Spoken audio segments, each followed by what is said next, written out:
Nagrambulan, nakakahiya. What the heck? Madidilis, nag-away-away.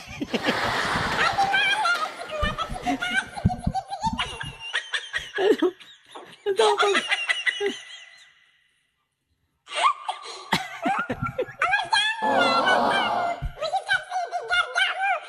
Oh, buong. Yan yun ha? Sino kaya nakakaya, kanino kaya ang ano ito, mga magulang? Kaya putik.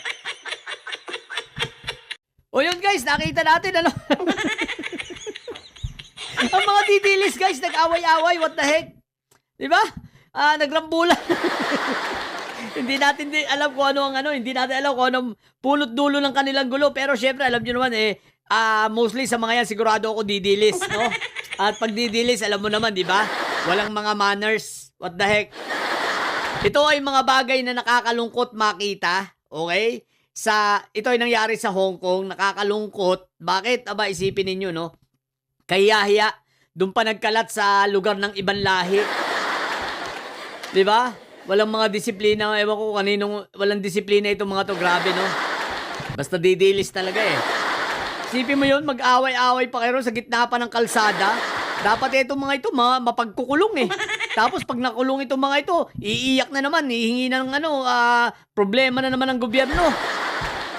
Diba? Hindi na lang sila mag-usap-usap, disiplinahin ng kanilang sarili. Kahiya-hiya, tapos, diba, ang daming nanonood ng mga ibang lahi. What the heck?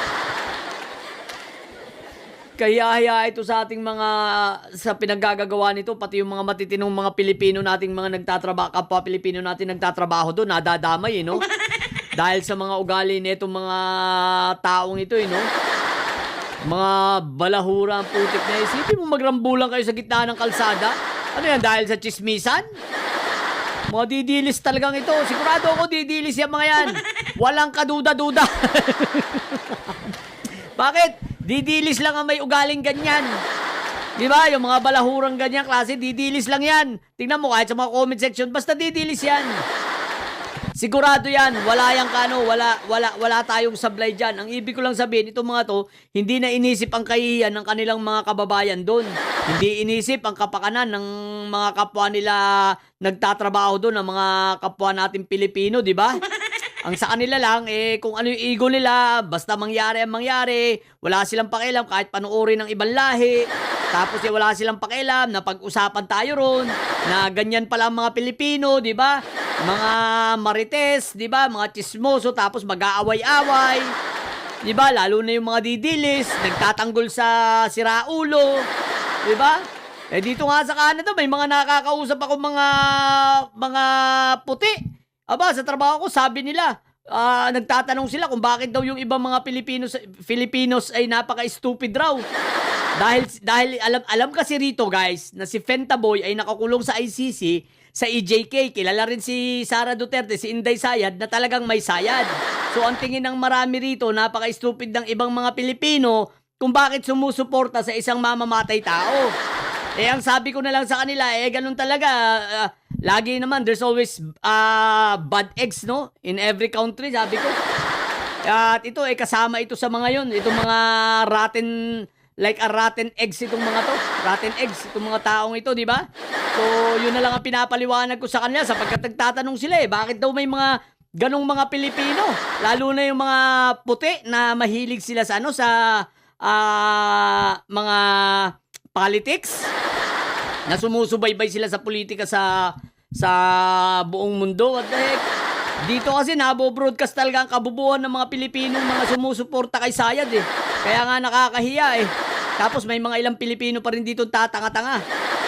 Hindi naman may pagtanggol nila, hindi naman nila madepensahan kung anong mga ginagawa ni Fentaboy, kung anong nagawa ni Inday Sayad, di ba? Tatanga-tanga. Ngayon, ito pa, dumagdag pa ito. So ito ay mga news, dumagdag pa ito, kahihiyan ang hinayupak.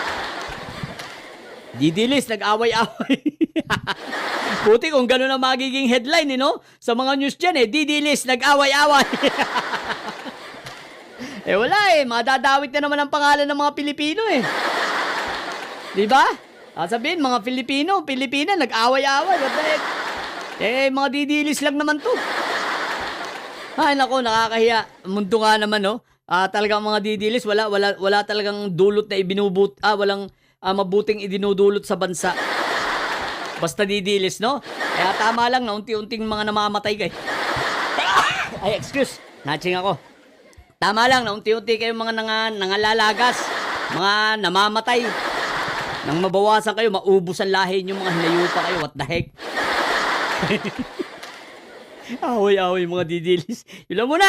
Sa mga bobo didilis at may sayad nyo, ang tatay nyo ay preso, ang BP nyo ay bobo. Manatili kayo mga bobo at may sayad sa